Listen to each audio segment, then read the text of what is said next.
রমজানের এই বরকতময় সময়ে আমরা নিজেদের জন্য কত কিছুই না চাই, কিন্তু আপনি কি জানেন এই পবিত্র মাসে আপনার একটি বিশেষ দুয়া আপনার মা বাবার জন্য জান্নাতের দরজা খুলে দিতে পারে?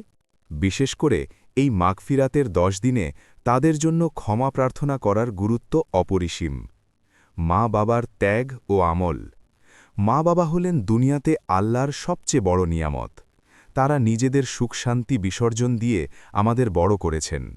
নবীজি সাল্লাল্লাহু আলাইহি ওয়াসাল্লাম বলেছেন, যখন কোনো মানুষ মারা যায় তখন তার সব আমল বন্ধ হয়ে যায়, কেবল 3টি আমল ছাড়া।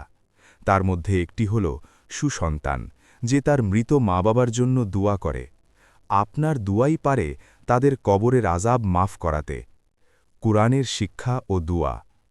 আল্লাহ তাআলা কুরআনে আমাদের শিখিয়েছেন কিভাবে মা বাবার জন্য দুয়া করতে হয়।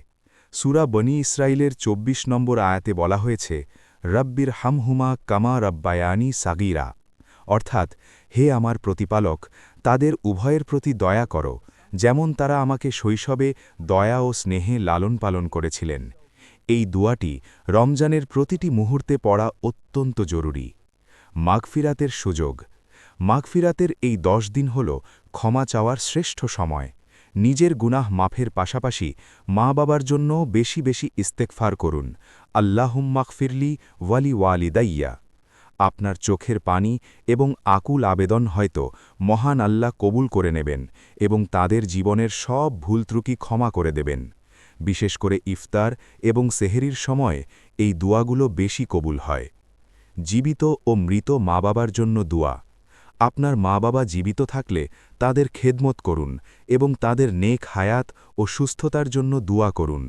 আর যদি তারা দুনিয়া ছেড়ে চলে গিয়ে থাকেন, তবে তাদের রুহের মাগফিরাতের জন্য দান সাদাকা করুন এবং প্রতিনিয়ত আল্লাহর কাছে ক্ষমা চান, কারণ সন্তানের দুয়া মৃত মা বাবার জন্য আলো এবং প্রশান্তি নিয়ে আসে। সুবহানাল্লাহ। আল্লাহ আমাদের সবাইকে আমাদের মা বাবার প্রতি সদয় হওয়ার এবং তাদের জন্য সর্বদা ক্ষমা প্রার্থনা করার তৌফিক দান করুন। আমিন। এই রমজানেই আপনার মা বাবার জন্য দোয়া করার অভ্যাস গড়ে তুলুন। ভিডিওটি শেয়ার করে অন্যদেরও মনে করিয়ে দিন।